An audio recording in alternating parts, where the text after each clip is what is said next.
Halo Sobat Mania, kembali lagi di BRC Official.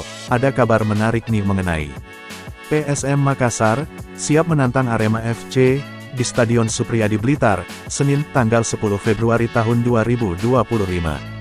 Pasukan Ramang, punya modal kuat, untuk mencuri poin di laga besok. PSM Makassar, sedang dalam motivasi tinggi menghadapi Simo Edan. Sebab, baru saja memastikan lolos ke semifinal ASEAN Cup. Striker PSM, Nermin Haljeta menegaskan, kemenangan tersebut penting untuk laga selanjutnya, melawan Arema FC. Di laga itu, Nermin mencetak sepasang gol, alias brace. Tentu kami senang dengan hasil ini. Kami memiliki jadwal yang padat.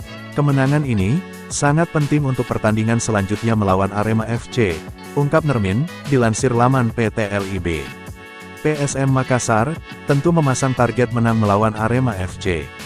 Pada putaran pertama lalu, tim ayam jantan dari timur ini, takluk 1-0. Kemenangan atas Arema FC, juga akan membawa PSM ke posisi lebih baik lagi, di klasemen sementara, BRI Liga 1 2024/25.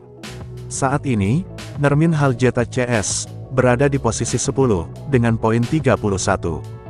Jumlah poinnya, sama dengan Arema FC. Namun Arema FC, ada di posisi 9, satu strip di atas PSM. PSM Makassar, kehilangan dua bek tengahnya karena cedera.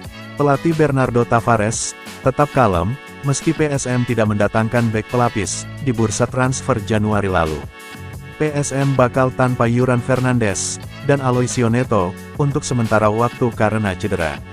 Aloisio Neto akan absen lebih lama, karena pengecekan awal, menunjukkan kadar cederanya cukup parah. Yuran dan Aloisio pun, diragukan tampil saat PSM melawan Arema FC, Senin, tanggal 10 Februari tahun 2025. Ini berarti, lini belakang PSM kekurangan tenaga.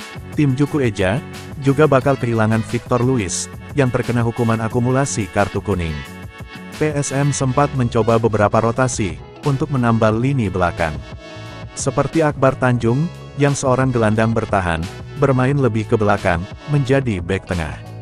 Bernardo Tavares juga, kini memainkan Dava Salman, yang sempat absen lama, karena tersisih dari persaingan bek tengah.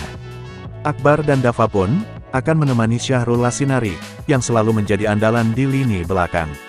Selain itu, PSM juga masih memiliki Dimas Soekarno, yang posisi aslinya pemain bertahan. Namun, sejak direkrut musim ini, Dimas Soekarno belum pernah dimainkan. Di tim kita sendiri, sayangnya mempunyai banyak pemain yang cedera.